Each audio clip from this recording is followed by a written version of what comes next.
চম্পা দাঁড়া, ওই দেখছি গুন্ডা যে আমার আব্বাকে মারতে গেছেন। তাতে কি হয়েছে? ওইসব গুন্ডা দেখে ভয় করতে হবে নাকি? চ দাঁড়াও সালমা, তোমার সাথে আমার কিছু কথা আছে। রাস্তা ছাড়েন বলছি। সালমা আমার কথাটা একবার শোনো। আমি কোন রাস্তার গুন্ডা মাস্তানের সাথে কথা বলতে চাই না। রাস্তা ছাড়েন আমার। তুমি ভুল ভাবছো সালমা, তুমি যতটা ভাবছো ততটা খারাপ আমি না। হ্যাঁ, আমার সামনে বেশ ভালো সাজা নাটক করতে হবে না। আমি নাটক করছি না সালমা, তুমি বিশ্বাস করো, আমি তোমাকে সত্যি অনেক ভালোবাসি। আমি জানতাম না যে ওটা তোমার আব্বা, নাহলে আমি কখনোই মারতে যেতাম না। ও, তার মানে আমার আব্বা না হয়ে অন্য কেউ হলে তাকে মেরে ফেলতেন? না না সালমা, আমি ওভাবে কথাটা বলতে চাইনি। তুমি কি বলতে চাইছো আর কি বলতে চাইছো না সবই আমার বোঝা হয়ে গেছে। আর তুমি কি বললে? ভালোবাসি। এই ভালোবাসার কথাটা না তোমার মতো গুন্ডার মুখে মানায় না। চল সালমা, আমরা দেরিয়ে দিচ্ছি। চল।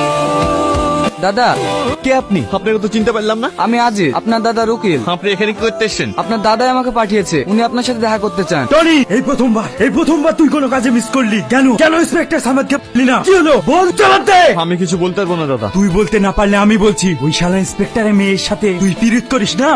তুই কি চাস তোর এই দাদা চিত্তরিতে চুলুক? তাই যদি হয় তোকে কিচ্ছু করতে হবে না। আমি হাসতে হাসতে বলতে পারি তুই কি অতীতকে ভুলে গেছিস। এই বেজন মা, সকাল সকাল আমার দোকানের সামনে কি করিস? সর এখান থেকে, আজকে দিনটাই আমার মাটি হয়ে যাবে। কি হলো বই, নাকে বকাঝকা করছো? এই যে বেজন মা, জন্মের কোনো ঠিক নেই, সকাল সকাল দোকানের সামনে এসে দাঁড়িয়ে আছে। এসব দোকানের সামনে আসতে দাও কেন? মেয়ে তাড়িয়ে দিতে পারো না? আরে কি করবে, এর ঘৃণা নাই, মারলেও চলে আসে। এসব ছেড়ে না, আবার বেশি ফেরা দরকার। বলো ভাই, কি নেবে? একটা পাউরুটি দাও বই। আমাকে একটা পাউরুটি দাও না, আমার খুব খিদে লেগেছে। এই পাউরুটি খেতে পয়সা লাগে, তোর কাছে পয়সা আছে? যা এখান থেকে। এই চুরি করে নিয়ে গেল, ধর ধর ধর। এই তোর বাড়ি কোথায়? তোর আব্বার নাম কি? আমার বাড়ি ঘর আব্বা মা কেউ নেই, আমি অনাথ। খাদিসনি, আমিও অনাথ। আজ থেকে তুই ছোট ভাই হিসাবে আমার কাছে থাকবি। কি রে কান্না করছিস কেন? সারা জীবনের ভালোবাসার কোনো মূল্য নেই। দুদিনকার ভালোবাসাই তোর কাছে সবকিছু। যা যা চলে যা, আমার কাউকে দরকার নেই। আমি হাসি মুখে মরতে রাজি। ভাই আমার ভুল হয়ে গেছে, তুমি আমাকে ক্ষমা করে দাও। আমি কিচ্ছু বলিনি। আমি তোমাকে কথা দিচ্ছি ভাই, ওই শালা ইন্সপেক্টরকে আমি সূর্যটা পরে ট্রাস করে দেবো। এই চল, এই ইন্সপেক্টর বেরাই আলা। Shut up, mind your language. এটা একটা ভদ্রলোকের বাড়ি। এই বেশি ইংলিশ ঝাড়িস না, তোর বাপ খারাপ। কেন মার্ডার করবি? তোর তো ওটাই কাজ। কুকুরের লেজ কোনোদিন সোজা হয়? আমার বাপ একজন আইনের রক্ষক।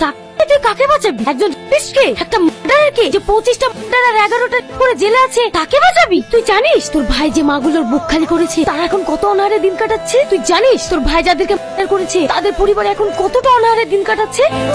তুই জানবি কি করে? তোর তো মা বোনই নেই। তুই মা বোনের যন্ত্রণা কিভাবে বুঝবি? কি হয়েছে সালমা? তুই দেখ আমার বাবা চলে এসেছে। আর একজন আইনের রক্ষককে মেরে তোর ভাইকে বাঁচা। কি হলো?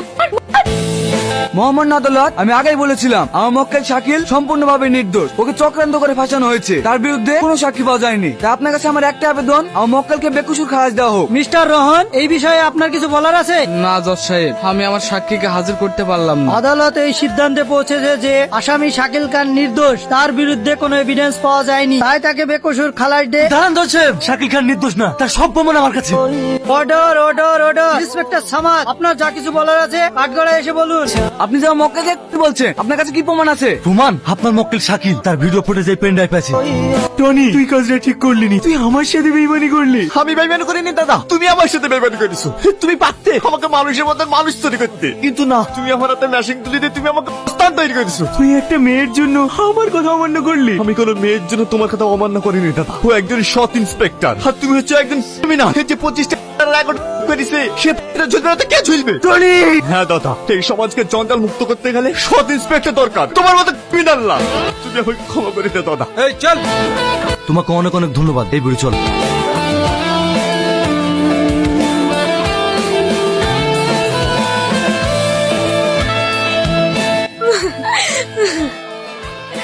আমি তোমাকে অনেক ভালোবাসি টনি।